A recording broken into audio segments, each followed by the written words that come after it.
Max's life felt like it shattered in slow motion, and it all began that one rainy night he arrived home from his work trip. It was late, close to midnight, when he pulled into the driveway and noticed the unfamiliar car parked outside his house, a slick, gold Mercedes. Max frowned. The sight of the luxury car wasn't exactly alarming, but something about it being there in his driveway stirred unease deep within him. He hadn't even taken his suitcase out of the trunk yet. He left it there, his mind fixated on that car as the rain drizzled lightly. Nora hadn't mentioned anyone visiting tonight. A bad feeling gnawed at him, like the prelude to a nightmare where nothing made sense. Opening the door slowly, Max stepped into the quiet house. It was dark, silent except for the soft ticking of the old grandfather clock in the hall. He took a breath. Maybe it's nothing, he told himself, but the tension in his muscles told a different story. The stairs creaked beneath his feet as he climbed up to the bedroom, each step like a countdown to something terrible. When he reached the top, the bedroom door was open just slightly. Max pushed it further, and that's when everything fell apart. Nora lay in bed, tangled in the sheets with a man Max instantly recognized. His stomach dropped. Kyle, his friend, a close friend. They were laughing, unaware of Max's presence. For a long moment, Max stood there frozen. His mind couldn't compute the scene in front of him, his wife, with Kyle in their bed. The bed where they had shared years of intimacy, love, secrets. Betrayal seared through him. It felt like his body was burning from the inside out. Anger, sorrow, and disbelief mixed into a toxic cocktail, flooding his veins with rage. Kyle noticed him first. The smug smile melted off his face, his eyes going wide. He nudged Nora and she turned to look at Max. The color drained from her face. Max, she started, her voice trembling. But Max couldn't hear her. Not really. All he heard was the blood rushing in his ears, the thunderous roar of betrayal. What the fuck is this? He spat, barely able to contain himself. His voice was raw, dripping with pain and fury. Kyle scrambled out of bed, stammering, I can explain. Shut the hell up. Max roared, stepping forward. His fists clenched so tightly his knuckles turned white. He couldn't believe it. This wasn't some stranger, some random guy. This was Kyle, a man he trusted, a man who had been a part of his life for years. Nora pulled the sheets up, her eyes wide with terror. Max, please. Let me explain. Explain what? Max's voice cracked. Explain how the two of you have been sneaking around behind my back, or how long you've been doing this in our bed. Nora sobbed, her guilt finally catching up with her. But it was too late for tears. Far too late. Max had already seen everything he needed to see. His body was shaking, not just from the fury but from the overwhelming hurt. This wasn't just any betrayal, this was his wife and his best friend. It felt like every part of his life had been poisoned, like the years he had spent building a family, a life had all been for nothing. He turned on his heel, storming out of the room before he did something he couldn't take back. Nora followed, her voice breaking as she called after him. Max, wait. But he didn't wait. He headed straight for the kitchen, fumbling with his phone. He had to get out of there. He had to breathe.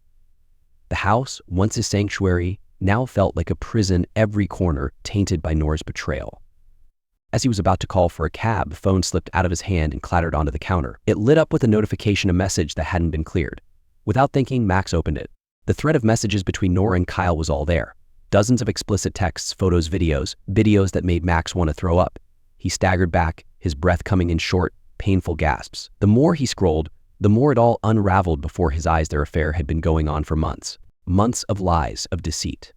It was like his entire life had been rewritten in an instant. Max's chest heaved with a rage so pure, so powerful, that it made him dizzy. His fingers tightened around the phone. Nora appeared in the doorway, her eyes red from crying. She could see what he was looking at. She didn't even try to deny it anymore. Max, I'm sorry, she whispered. Her voice was hollow, broken. But Max wasn't listening. His eyes were locked on the phone, the damning evidence glowing on the screen. His heart pounded as he typed a single message to Kyle. You better come over, now. An hour later, the confrontation hit its crescendo at Kyle's studio, where the lies and betrayal were laid bare in front of everyone present. Nora stood there, tears streaming down her face, trying to defend the indefensible, while Kyle looked like a deer caught in headlights. Max didn't care who was watching. His words were laced with venom as he tore into them, his anger finally erupting in a volcanic burst. And every moment of deception, every kiss, every touch they shared behind his back, it all came spilling out in a torrent of rage. The others looked on in stunned silence, not sure how to react as Max's world crumbled in front of them. His voice cracked with emotion as he delivered his final words, choking on the pain that had consumed him. I'll never forgive either of you for this, he spat, turning his back on the wreckage of what once was his life. The scandal spread like wildfire through their circle of friends, leaving Nora and Kyle shamed and isolated. But none of it mattered anymore to Max. He knew that he could never go back. Not after everything they had done. The next day, he filed for divorce. There was no going back. So drive to Kyle's studio was a blur. My head felt like it was swimming in a fog of anger, pain, and disbelief. Nora sat in the passenger seat, her face streaked with tears. But I couldn't look at her. Not anymore. The woman I had trusted, the woman I had built my entire life with, had turned into a stranger in a single night. Kyle. The thought of his name alone made me grip the steering wheel tighter, my knuckles aching from the strain. He had been my friend. He had been in my home, shared meals with my family, laughed with us, and all the while, he was betraying me in the worst possible way. The closer we got to the studio, the more the rage inside me grew, simmering until it felt like it would boil over any second. When we arrived, the place was alive with crew members setting up for some shoot, assistants running around with coffee and clipboards. No one seemed to notice us as I parked the car and marched straight through the doors. My vision tunneled, narrowing down to one singular goal: find Kyle and make him face what he had done. Nora was trailing behind me, her sobs getting louder as she realized what was about to happen. "Max, please," she pleaded, her voice desperate. "Not like this. We can talk about this, just the two of us." I didn't even bother to turn around. Her words were white noise, blending into the chaos of the studio. None of it mattered. Nothing she could say would change what I had seen, what I knew now. The betrayal was real, and no amount of talking would undo that. I spotted him before he saw me. Kyle was standing by a camera setup, talking to a couple of crew members, laughing like nothing was wrong, like he hadn't just destroyed my entire life. My heart pounded in my chest, each beat fueling the fire inside me. I stormed toward him, not caring who was watching. "Kyle," I shouted, my voice booming through the studio. Heads turned, and the laughter around him died instantly. Kyle froze, his eyes darting toward me. The moment our eyes met, I saw the flash of fear. He knew. He knew exactly why I was there. Maxie started, but I didn't give him a chance to finish. I was on him in a second, shoving him hard in the chest. He stumbled back, knocking over some equipment, but I didn't care.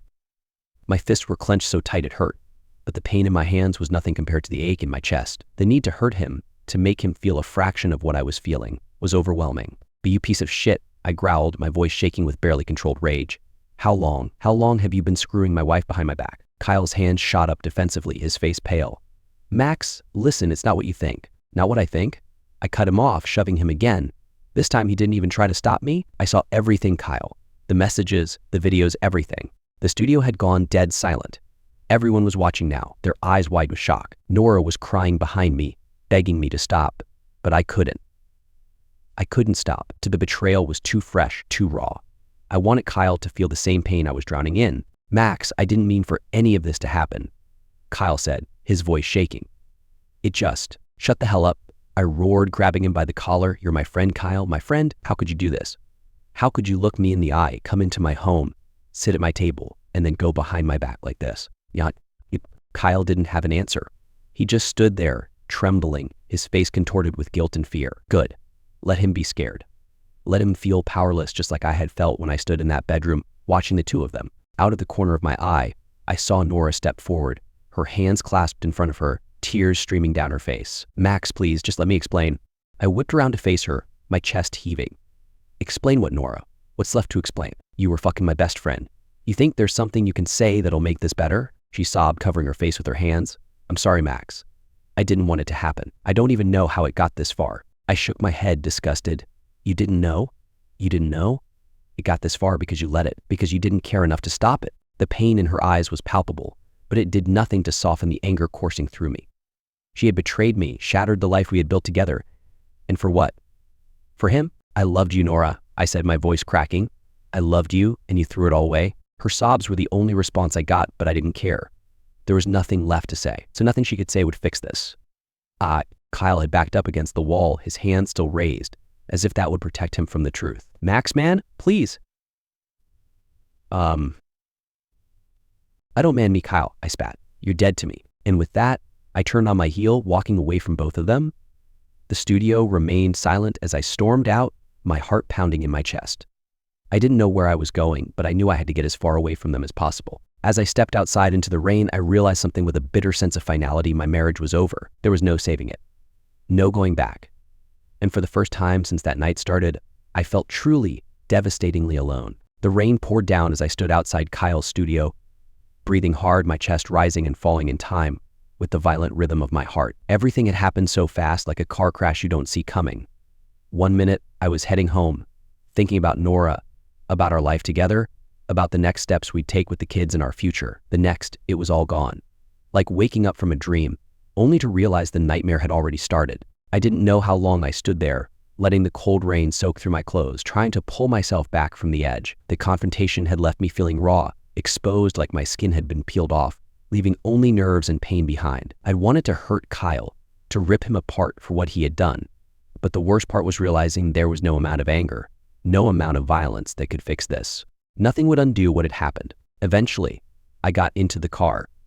I didn't have a plan, didn't know where I was going or what I was supposed to do next. I just started driving, letting the rain hit the windshield in a constant, dull rhythm. The wipers moved back and forth, clearing the water, but not the thoughts that kept crowding my mind. Nora's face, Kyle's voice, the bed. I squeezed the steering wheel tighter, trying to keep my hands from shaking, trying to stop the images from playing on repeat in my head. It was no use. No matter how hard I tried, I couldn't escape it. The betrayal was burned into my mind. I found myself parked at some random lot, staring out at the empty street. The car engine hummed quietly as the rain pattered on the roof. In the distance, the city lights flickered dimly through the downpour, and I wondered how many people were out there, completely oblivious to the wreckage I was sitting in. My phone buzzed in the seat next to me, the screen lighting up with a message. For a moment, I considered ignoring it, but curiosity or some masochistic instinct made me grab it. It was Nora. Nora, please come back. We need to talk. I stared at the words, feeling a wave of nausea roll through me. Talk? What was left to talk about? She wanted to explain how she had destroyed our life, our marriage. Or was this another round of I didn't mean it? I couldn't tell anymore. Without thinking, I threw the phone onto the passenger seat. The vibration buzzed again, and I knew it was her, more pleading, more words that meant nothing. She hadn't meant to break me, but she had. They both had. My wife and my best friend. The irony wasn't lost on me. Kyle, the guy I'd always gone to for advice, the one who'd had my back through thick and thin, was the one who'd gutted me from the inside out. I wondered if he'd always been this way, waiting for his moment, waiting to swoop in and take what wasn't his. Maybe he saw Nora as a challenge, a prize. I'd never know, and at that moment, I didn't care. The details didn't matter. All that mattered was what was left, and that wasn't much. Hours passed. At some point, I had driven to the edge of the city, far from our house, far from anyone who knew me. The rain had slowed to a light drizzle, and the world felt unnaturally quiet. I couldn't go back home, not to the bed where I'd found her, not to the life that had been shattered beyond repair. So instead, I went to a motel off the highway, a rundown place where the neon sign flickered in and out like it was on its last legs. I checked in without much of a thought, paying cash, not wanting anyone to know where I was. The room was as bleak as I felt peeling wallpaper, a stained carpet, and a bed that looked like it hadn't seen fresh sheets in a decade. I didn't care. I threw my wet clothes on the chair and collapsed onto the bed, staring up at the ceiling, wondering how there in the hell my life had come to this. The next morning, the reality of what had happened hit me like a freight train. Waking up alone in that dingy room, the events of the previous night played back like a cruel highlight reel in my head. It felt like I had been punched in the gut all over again. I lay there for a while, staring at the cracks in the ceiling, trying to make sense of things. What now? The question hovered over me like a dark cloud, one I couldn't outrun. What now? Dwayne Babe. There was no going back to how things were. Nora and I had been together for over a decade, built a life, raised 2 kids together. But this wasn't something we could just fix. This was a betrayal that cut too deep, too close. No amount of apologies or explanations would change what had happened. I had to leave. I had to start over. But the thought of leaving my kids, the life we had built for them, was unbearable. No matter how much Nora had hurt me, no matter how much I despised what she and Kyle had done, I still loved my children. They were innocent in all of this, and the last thing I wanted was for them to suffer because of their mother's mistakes. I sat up, running a hand through my hair. The bed creaked under the weight of my indecision. Divorce. The word tasted bitter on my tongue, but there was no escaping it now. Nora and I couldn't stay together, not after this. And there was no way I could look Kyle in the eye again. He had ruined any chance of that. My phone buzzed again. I ignored it, knowing it was probably Nora, but curiosity got the better of me. When I finally looked at the screen, my heart sank. It wasn't Nora this time, it was my daughter, Emma. Emma, Dad, where are you? Mom said you're not coming home. Please talk to me. I'm scared. I felt a lump form in my throat. The last thing I wanted was to drag Emma and her brother into this mess. I typed back a response with trembling hands. Me, I'll explain everything soon, sweetheart. I promise. I love you." The message felt hollow. How do you explain to your children that their mother had cheated, that the family they had known was now fractured beyond repair? I packed up my things slowly, trying to steady myself for the storm that was about to come. When I checked out of the motel, I felt like a stranger in my own life. A man walking away from everything he had known, with no clear idea of where he was going or what was next. But there was no turning back now. The drive back to the house was brutal. Every mile felt like a countdown, each passing second dragging me closer to a confrontation I wasn't ready for. My mind was still reeling from the sheer weight of everything. The pain, the betrayal, the utter devastation, but I couldn't avoid it anymore. The kids needed me, and as much as I wanted to disappear, to vanish from this nightmare, I knew I had to face them. I pulled into the driveway, noticing immediately how Nora's car was parked awkwardly, as if she'd rushed home in a panic. The house looked the same as it always did, but now it felt different. The place that had once been my sanctuary, my fortress, now felt like enemy territory. With a deep breath, I stepped out of the car, my muscles tense as I approached the front door. The moment I opened it, I was hit by the smell of freshly brewed coffee. That's how Nora always tried to soften things, offering coffee, a small gesture of normalcy, as if a cup of coffee could wash away the horror of what she'd done. I heard footsteps before I saw her. Nora appeared in the hallway, her face pale and drawn, eyes red and swollen from crying. She had clearly been up all night, probably wrestling with her guilt or maybe just trying to figure out what she could say to fix things. "Max," she started, her voice barely above a whisper. "We need to talk." "Not now," I said, my tone flat, devoid of emotion.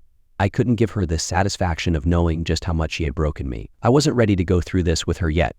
My first priority was seeing the kids. She stood there, wringing her hands, her eyes searching mine for something, forgiveness, understanding, anything. But all I felt when I looked at her was numb. The woman I had loved, the woman I had trusted with my entire life, was now a stranger. A stranger who had destroyed everything we had built. Without another word, I pushed past her and headed upstairs to find Emma and Ben. As I reached the top of the stairs, I heard the faint sound of music coming from Emma's room, a soft melody that made my chest tighten. Music was her escape, her way of dealing with anything that troubled her. I knocked on the door gently before opening it. Emma was sitting on her bed, her knees pulled to her chest, her headphones in. The moment she saw me, she ripped them off and bolted toward me, wrapping her arms around my waist, burying her face in my chest. "Dad," she sobbed. "What's happening? Why won't Mom tell me anything? Are you leaving us?" I felt my heart break a little more. This was the part one dreaded most, explaining the unexplainable to my kids. How do you tell your daughter that the life she knew is over? That the family she trusted to be unshakable had crumbled overnight? "I'm not leaving you, sweetheart," I said, my voice thick with emotion. "I'll always be here for you. I'm going to stay somewhere else for a while." Emma pulled back, her tear-streaked face staring up at me, her eyes wide with fear and confusion. "Why? Is it because of Mom? Did something happen?" I swallowed hard, unsure of how much I could say without completely shattering her world. "Your mom and I, we've been having some problems, but I don't want you to worry about that. It's between us." "Fert," she sniffled, wiping her eyes. "Are you getting divorced?" The word hit me like a punch to the gut. I hadn't even fully processed that possibility myself, but hearing it from her made it feel all the more real. Divorce, the final, irreversible step that would seal the fate of our family. "I don't know," I admitted, feeling the weight of those words as they left my mouth. "I honestly don't know yet." Emma didn't say anything for a moment. She just looked at me, her eyes full of hurt and betrayal, a mirror of my own emotions. Finally, she whispered, "I don't want us to be like this, Dad. I don't want our family to fall apart." I hugged her tightly, holding her as if that alone could keep our family together, even as everything was falling apart. "I don't want that either," I said softly, my voice cracking. "But sometimes things happen that we can't control." We stayed like that for a long time, just holding each other in silence. I wished I could make everything okay for her, for Ben, but I knew that wasn't possible. The damage was done. All I could do now was try to pick up the pieces as best I could. After leaving Emma's room, I found Ben sitting in his room, playing some video game. He was always more closed off than Emma, keeping his feelings buried deep. But when I sat down next to him, he paused the game and looked at me, his face unreadable. "Mom said you're staying somewhere else," he said bluntly. I nodded. "Yeah, for a little while." "Why?" he asked, his tone devoid of any emotion, but I could see the flicker of hurt in his eyes. "Your mom and I, we're going through something right now. It's complicated, but I want you to know it's not your fault. None of this is." But he looked away, staring at the pause game on the screen. "You're getting divorced, aren't you?" "I don't know yet," I replied, my voice heavy with the weight of uncertainty. I really don't know. Ben didn't say anything after that. He just unpaused the game and started playing again, shutting me out the way he always did when he didn't want to talk about something. I sat there for a few more minutes, watching him play, before quietly leaving the room. Back downstairs, I found Nora sitting at the kitchen table, a mug of untouched coffee in front of her. She looked up at me as I entered, her eyes full of guilt and regret. For a split second, I saw the woman I had fallen in love with, the woman I had spent the best years of my life with. But then the image of her with Kyle flashed in my mind, and all I felt was anger. "I'm staying with my brother for a while," I said coldly, leaning against the counter. "I'll come by to see the kids, but I won't be staying here." Nora nodded, biting her lip. "I'm sorry, Max. I really am. I never wanted to hurt you." I scoffed, crossing my arms over my chest. "Well, congratulations. You managed to destroy everything." She flinched at my words, tears welling up in her eyes again. "I don't expect you to forgive me. I just want you to know that I never stopped loving you." I laughed bitterly. "Love? Is that what you call it? Sneaking around behind my back with Kyle for months? That's your version of love." She broke down, sobbing into her hands. Part of me wanted to feel something for her to feel pity or empathy, but all I could muster was the same cold anger that had been brewing since I found out. "I'll call a lawyer tomorrow," I said, my voice flat. "We'll figure out custody arrangements for the kids. I'm not dragging this out." Nora looked up, her tear-streaked face full of desperation. "Max, please. Can we at least try to talk this through for the kids? For the kids?" The kids deserve better than what you've given them," I said sharply. "And as far as I'm concerned, there's nothing left to talk about." I turned and walked out of the kitchen, the finality of my words hanging in the air like a guillotine. The drive to my brother's house was quieter than it should have been. Normally, I would have called him ahead of time to let him know I was coming. But this wasn't a normal situation. Nothing in my life felt normal anymore. I had left Nora sobbing in the kitchen, left behind the wreckage of my marriage, and now I was headed to the only place that still felt safe a temporary refuge, while I tried to figure out what the hell came next. And when I pulled up to his house, the lights were already on. Jake, my brother, must have seen me coming. He stepped outside as I parked the car, his face etched with concern. "Max, what the hell is going on?" he asked as I climbed out of the car, grabbing my overnight bag. His eyes scanned me, searching for answers. I hadn't told him much, just that things were bad and I needed a place to stay. Now, as I stood there, rain still clinging to my clothes from the drive, I wasn't sure where to start. "Nora," I said simply, the word hanging in the air like a curse. "She's been having an affair with Kyle." Jake's expression darkened, his jaw clenched in anger. He'd known Kyle for years too, had always thought of him as a decent guy. Hell, he even came to family barbecues. And now this. "Jesus Christ, Max," Jake muttered, running a hand through his hair. "I'm sorry. I had no idea." "Neither did I replied bitterly, the weight of the betrayal still pressing down on me like a vise. "But I guess that's how it works, right? You never see it coming?" He gave me a long, hard look before stepping forward and pulling me into a hug. I wasn't the kind of guy who normally broke down, but standing there in my brother's arms, everything I'd been holding in the rage, the heartbreak, the overwhelming sense of loss came rushing to the surface. I didn't cry. I couldn't. But I felt the world tilt just enough to make me realize how far I'd fallen. "Come inside," Jake said, his voice low and steady. "We'll talk more. I'll pour you a drink." Till we sat in his living room for hours, the low hum of the TV in the background as we sipped whiskey, neither of us saying much. I told him everything, from the texts and videos to the confrontation at the studio. He listened, not interrupting, just letting me get it all out. What are you going to do about the kids?" he asked after a long silence. That was the hardest part. Emma and Ben didn't deserve this. They were innocent bystanders in this whole disaster, and the thought of dragging them through a messy divorce made me sick. "I don't know," I admitted, my voice cracking. "I want to be there for them, but I can't stay in that house. I can't look at her, Jake. Not after what she did." Jake nodded, understanding. "You could get joint custody. You don't have to be in the house to be their dad. Hell, you've always been the better parent anyway." I gave a humorless chuckle. "Yeah, well, I doubt they'll see it that way, nor is their mom. No matter what happens between us, they'll always love her." "Of course they will," Jake said, pouring us another round. "But they'll love you too. You're their dad. Nothing's going to change that." I nodded, taking another sip of whiskey, the burn doing little to numb the ache inside. "I'll talk to the lawyer tomorrow. Start the process." The word divorce still tasted bitter in my mouth, but there was no other way. The trust was broken, shattered beyond repair. I could never go back to what we had, not knowing what I knew now. The next few days blurred together in a haze of paperwork, meetings with lawyers and painful conversations with Nora. She tried to apologize, tried to explain why it happened, but I couldn't listen. It didn't matter why. The damage was done. When I told the kids about the separation on a Sunday afternoon, Emma cried, her body trembling as she clung to me, begging me not to leave. And Ben sat in silence, his face hard, as if he'd expected it all along. It broke my heart in ways I didn't think were possible, but I knew there was no saving this. I'm not leaving you, I told them both. I'll be around as much as I can. We'll work out a schedule where you'll spend time with both of us. Emma looked up at me with tear-filled eyes. But why can't we all stay together? I swallowed hard, glancing at Nora, who sat across from me, her own tears spilling over. Because sometimes things happen that make it impossible for two people to stay together. But that doesn't mean we don't love you. We always will. It felt like a hollow promise. I knew it wouldn't be enough to take away the hurt, but it was all I could offer. And the divorce process moved quicker than I expected. Once the papers were signed, it felt like a weight had been lifted off my shoulders, but the scars remained. I moved into a small apartment close enough to the kids so I could see them regularly. Nora kept the house, a house that now felt more like a monument to what we had lost than a home. Kyle disappeared from both our lives. I heard rumors that he'd left town, probably too ashamed to show his face around the people who had known him for years. Good riddance. I never wanted to see him again. Nora and I communicated as little as possible, mostly through texts about the kids and their schedules. Every time I saw her, the pain resurfaced, but it was easier to deal with now, like a wound that had scarred over but still ached when the weather changed. Months passed, and slowly life began to move forward again.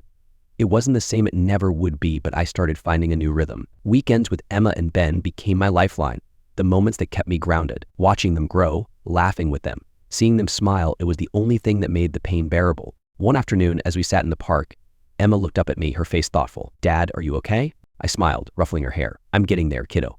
I'm getting there." And I was. It would take time, maybe years, but I knew I would heal. The betrayal still stung, but it didn't control me anymore. I was moving forward, one step at a time. As the sun began to set over the park, casting a warm glow over everything, I realized something important. Even though my marriage had ended, even though the life I thought I'd have was gone, I was still here. I had survived. And maybe, just maybe, that was enough.